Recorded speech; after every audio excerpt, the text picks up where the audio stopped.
Okay, so magandang araw mga boss. So hindi pa tapos tong ina-assemble natin na ito na MJM 500. So tamang-tama kasi 500 watts din yung yung topic natin dito. May nagtanong kasi na isang subscriber. Sabi niya dito ay ano daw yung ano ba yan? Ano daw yung maganda sa 500 watts na pa-assemble versus dun sa ready-made na 500 watts. Ibig sabihin yung brand nyo, bibili siya ng brand nyo. Kung ako daw ang tatanungin, ano daw yung masasabi ko. So unang-una, pag-usapan natin dyan, 500 watts na symbol, RMS na lang kasi wala namang nilagay doon kung max power, may dumi yata tayo sa mata. Max power or PMP o yung pinag-uusapan. Pero mas maganda siguro para sa lahat kasi may mga technician din tayong viewers ay RMS na lang ilagay natin. 500 watts RMS na symbol versus 500 watts na ready-made o yung brand nyo. In terms of practicality, ang unang pag-uusapan natin dyan ay yung budget, yung pera. Anong tawag dito? Value for money. Kasi hindi lahat ng gusto ng assemble or gusto bumili ng bago o hindi lahat ng nagtatanong ay may budget. Iba-iba yung pananaw ng mga tao, iba-iba din yung iniisip nila, iba-iba din yung pagkakaintindi nila. Kaya linawin natin. So una, ang pag-usapan natin dyan sa pera. Hindi talaga mawala yung pera. So usapang pera pa rin ang ending nito. So sa ngayon, pag sinabi mo magpapa-assemble ka ng 500 watts RMS versus dun sa bibili ka ng bago, ay mas makatipid ka po kapag ready-made na yung bilhin mo. Plug and play na. Kukunin mo na lang, gagamitin mo na lang. Sa pa-assemble naman, depende. Depende pa yan kung may preamp na ba yan or kung anong kahanyan. Sa madaling sabi mga boss, mas magastos na magpa-assemble ka versus dun sa ready-made. Minsan, sabihin na natin na ano, sabihin na natin na 500 watts versus doon sa bibili ka na bago, malaki po ang diferensya. Bakit ka mo? Kasi ako mismo hanggang ngayon hindi pa tapos eh.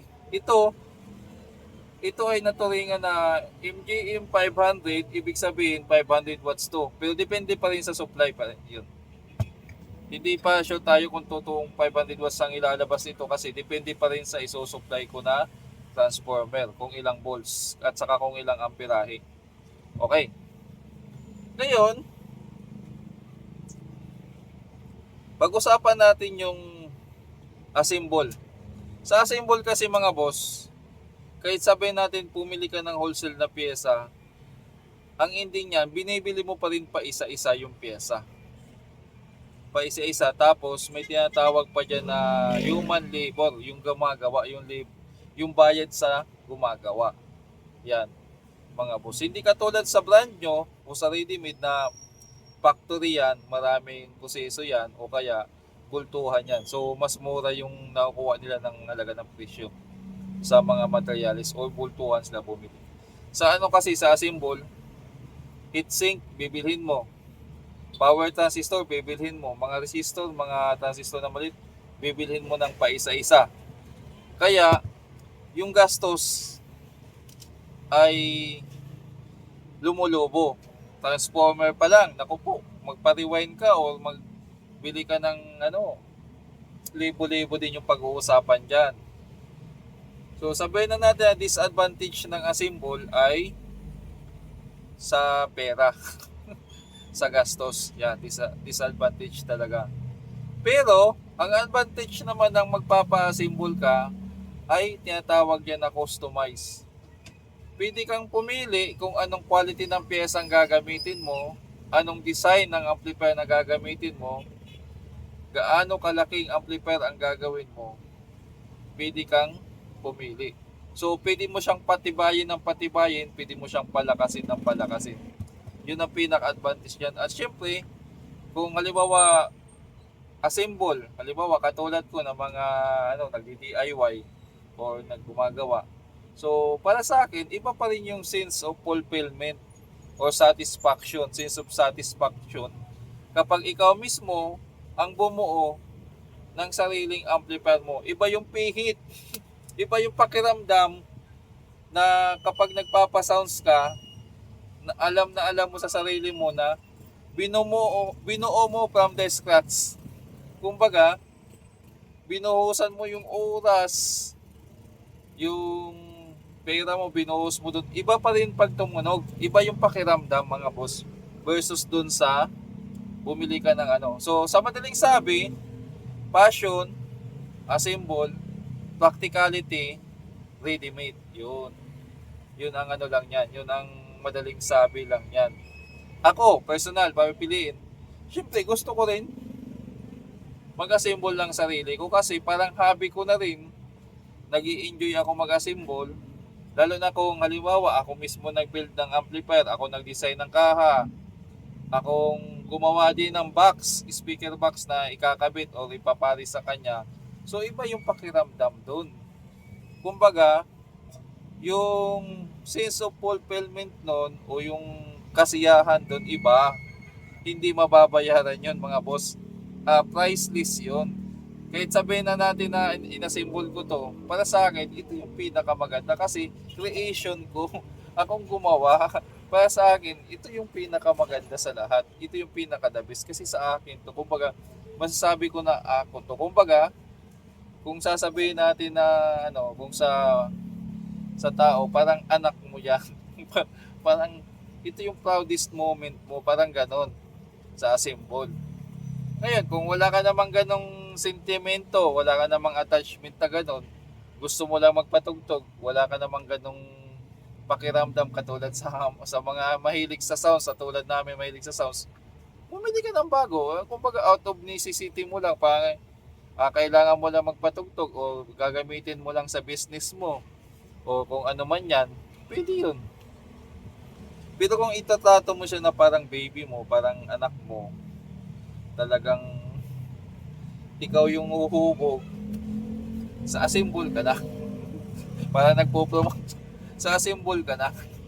Yun. Kahit ako mismo, kahit sabihin na natin nag-a-advance na yung mga electronics ngayon, ang dami ng topology ng amplifier, iba-iba na. Kung ano-anong klase na dyan. Iba pa rin yung maglaan ka ng oras. Iba kasi yun kumbaga, anong tawag yun? Quality time. May sabing quality time yung yun. Sige.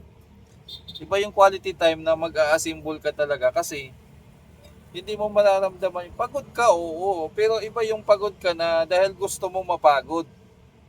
Nakukuha nyo yun sa mga nagdi-DIY siguro yan, sa mga audio enthusiast. Maintindihan nyo. Alam mo yung pagod ka pero masaya ka. Hindi yung pagod ka sa trabaho pero hindi ka kontento. Iba po. Sa mga mahilig sa amplifier, parang therapy to. Sa totoo lang. Kaya lang, ang nagiging barrier lang o nagiging holdback lang dito kasi parang laruan mo kasi, kumbaga libangan, hindi lang naman isa. Ito na sa mga pamilyadong technician,